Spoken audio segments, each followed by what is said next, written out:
మార్పు కావాలనుకున్నారు, మార్పు కోరుకున్నారు కదా, ఎట్లుంది మార్పు కోరుకు? ఏం లేదు, నాకు 8 ఎకరాల 30 గుంటలు ఉంటది భూమి.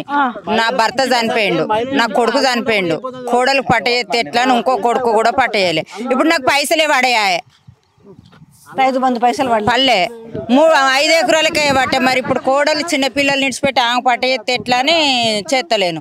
పెద్ద కొడుకు చేస్తామంటే ఈమెకు చేయింది ఆయనకు చేస్తే లొల్లి అవుతుందని నా విన్నే 8 ఎకరాల 30 గుంటలు ఉన్నది. నాకు రైతు బందే పడదు. అంటే మరి ఇప్పుడు ఎన్ని ఎకరాల వరకు ఇస్తే మంచిగా ఉంటుంది? 10 ఎకరాలకు ఇవ్వాలా? ఎన్ని ఎకరాల వరకు? 20 రైతులు 20 ఎకరాల వరకు ఉంటారు, వాళ్ళకి ఇస్తే మంచిది. 100 ఎకరాలు ఉన్న వాళ్ళకి ఇయ్యకు, 50 ఎకరాలు ఉన్న వాళ్ళకి ఇయ్యకు. 20 ఎకరాల రైతు ఉన్నాడు ఎక్కడ రైతులు 5 ఎకరాల లోపు అంటే ఇప్పుడు నాకు నా పరిస్థితి ఏంది? ఇప్పుడు నా పిల్లలు ఎటుగానోళ్ళు ఉన్నారు. నీకు గ్యాస్ ఫ్రీగా వస్తుంది, కరెంట్ ఫ్రీగానే?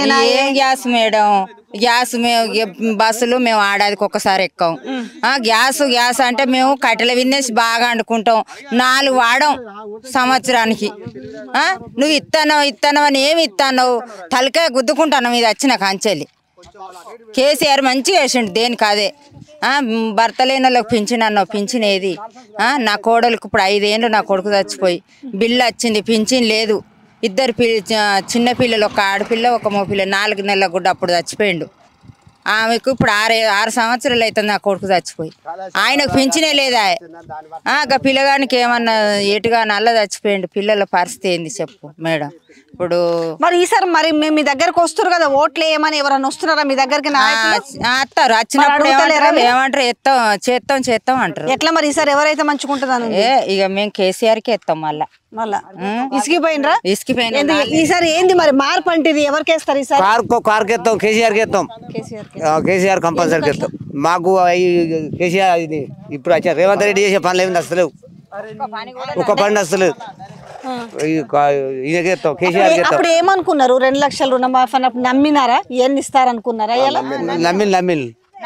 నమ్మం అది మేడం. ఇప్పుడు మీరు వచ్చిండ్రు, ఒక అసిడ్ కొనితే నమ్ముతాం, అసిడ్ మనుషులు ఆపితే నమ్ముతాం.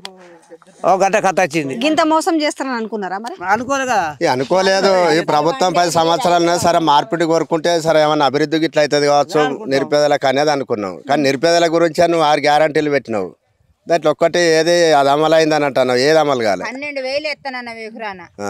5 ఎకరాల లోపెత్తాను సరే, అది బాగానే ఉన్నది.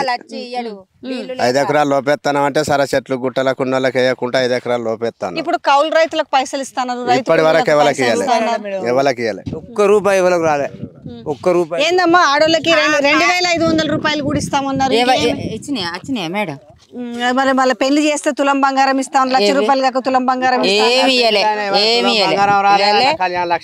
ఏది రాలే. ఇంకా ఉన్న కళ్యాణ లక్ష్మి మా ఊళ్ళో దూరం 10,000 ఇచ్చేది, ఆ ఉన్న 10,000 కూడా ఎవరైనా జత్త 10,000 ఇచ్చేది.